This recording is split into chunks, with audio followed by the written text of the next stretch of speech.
Yung landlady ko, umabot siya ng $200 na natanggal sa kanya. Mami! Na ganun din ako, Ate Min. Ano ka ba? Mami! Oh, Sasabihin sa'yo si Misha. ano? Ano sasabihin? Ano? Naanayin mo na yung sneakers. Ano Sleepers? sleepers? Wala. Chinelas. Wala pa. Wala. Hmm.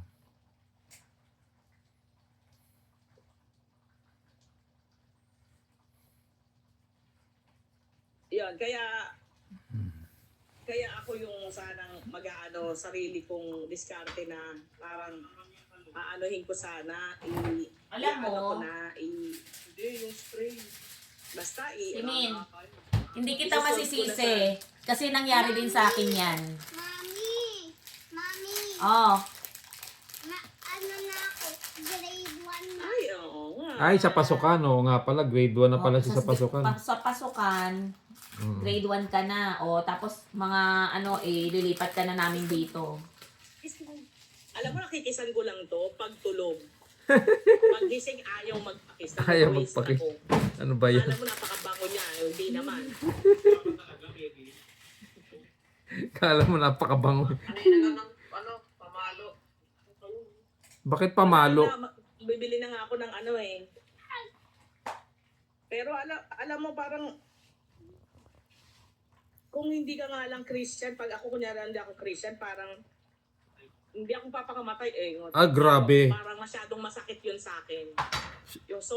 Although ngayon, masakit pa rin, pero unti-unti nawawala na. Kasi babayaran ko ang ang pera na hindi ko talaga Kinabangan. hindi ko Oo, pinakinabangan. Pinakinabangan. iba ang nakinabang. Sila yung nakakuha eh. Edi kinlose mo na. Buti kung hindi ganun, buti kung maliit lang, malaki. Shocking. Ayoko. Nakakaano naman. Teka, ilang digit? 5 digits. Shocking. Oo. 5 digit eh. Di ba, hindi naman 6. Mas masakit wag 6. Sabi mo na mga nasa 10,000, 20,000, 30,000, 40,000, parang ganun. Hindi, baka 30. O, Kasi 30. sabi niya, from 70, magiging 100. O di 30 yung nakuha. Ano ba? Alam mo, te, sayang na sayang yung pera. Alam mo, nangina ako kasi parang gusto ko nang bumili ng cellphone. Shocking. Kasi yung cellphone ko dito, Luma na. Mabagal. umaano na. Mabagal na. May cellphone. Mabagal na sa akin eh. Mabagal na. Tapos yung cellphone ko dito parang hindi. Nire-restart. Kapag minsan walang volume, minsan naman. At saka yung cellphone ko dito parang ilang oras lang Lobat na, mawawala lobat. ng battery. Ay, sa akin.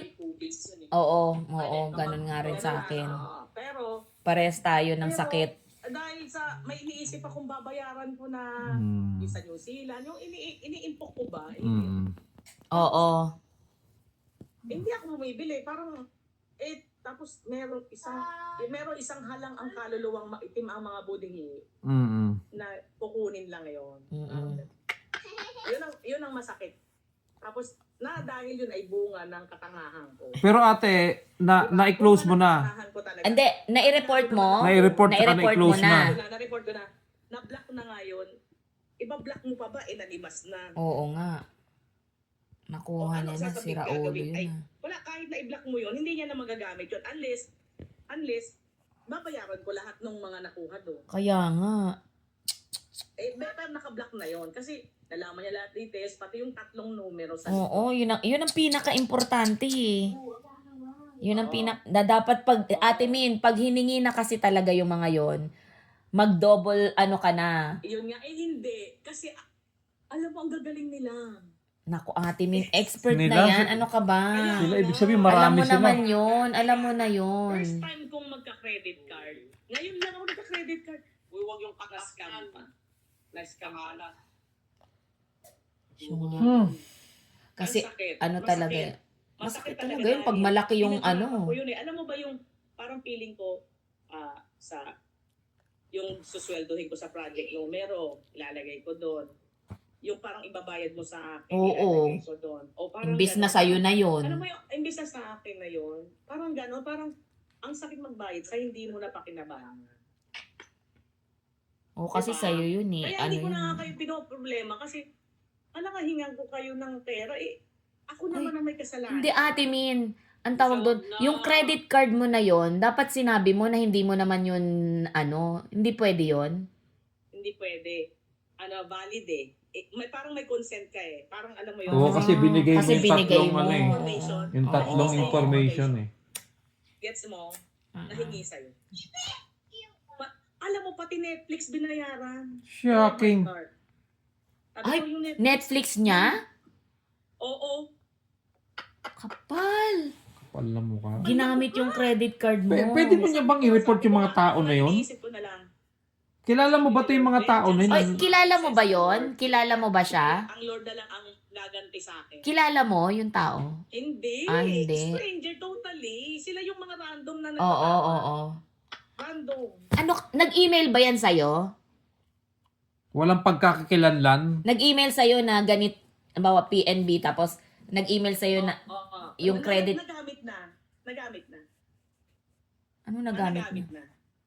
Oo, I mean, bago na-email sa akin, nagamit na lahat. Nagamit na, kumbaga, wala na tinira. Hindi, Ate Min. Sinimot. Di ba ano yon, ibibigay mo yung mga, yung details ng account Yung mo. bank information. Para umangat yung mo, di ba? Yun yung purpose. Para tumaas yung credit limit mo, limit. di ba? Tapos, binigay mo. Hindi ka nadagduda doon. Ewan ko, parang, hindi ako nagduda kasi parang feeling ko, Legit. kaya nga ayoko na alan kasi parang kaduda-duda pero pinurso ko pa rin. Parang gano'n. Kaya ang katangahan ko na. Inano ko na parang meron ng gano'n. Dapat yun nagduda ka na eh. Kasi anong tawag dyan? Hiningi yung mo, yung mga importanteng hindi mo dapat ibibigay. Oo. Yun na yun eh. Yun yung hint dun eh. Kaya nga sabi ko, nung na-realize ko na lang, ay nako, na-scam ako. Doon ko na lang na although natapos na, sabi ko nga sa'yo, nung isang gabi, parang naalala ko, gusto ko nang tumawag sa'yo kasi umiiyak na ako eh. Parang may gusto ko may kausap. Kaya lang baka may nasa klase ka. Gabi na yun. Baka nasa klase ka ba?